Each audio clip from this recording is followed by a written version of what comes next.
Aksi nekat dilakukan Tri Mahendra Dewanti 21 tahun.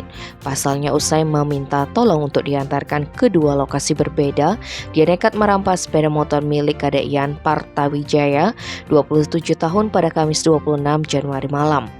Beruntung usai beraksi, Tri Mahendra berhasil dibekuk polisi usai dilaporkan korban. Kapolsek Sawan AKP Dewa Putu Suryasa mengatakan perampasan ini bermula ketika korban bersama Ketut Suwardike 17 tahun memancing di Pantai Kerobokan, Desa Kerobokan Sawan, Buleleng. Keduanya lalu memarkir sepeda motor nomor polisi DK 4482 UBI di dekatnya.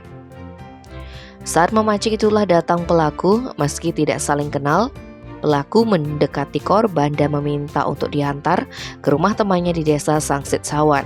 Kendati tidak saling mengenal, korban bersedia mengantar dengan cara bonceng dua orang. Sampai di Sangsit, ketiganya sempat minum dan mengobrol bersama.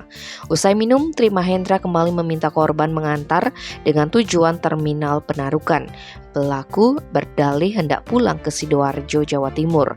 Lagi-lagi korban bersedia mengantarkannya.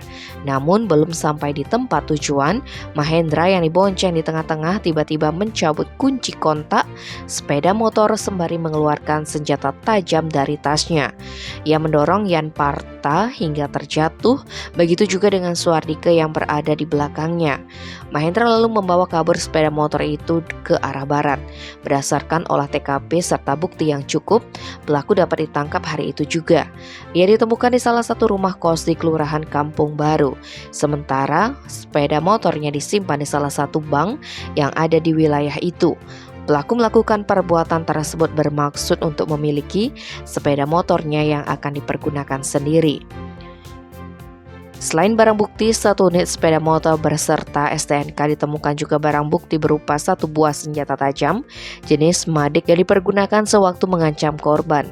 Pelaku dijerat tindak pidana sebagaimana dimaksud dalam rumusan pasal 365 KUHP, yaitu pencurian dengan kekerasan dengan ancaman hukuman 9 tahun penjara. Tim Bali Express melaporkan.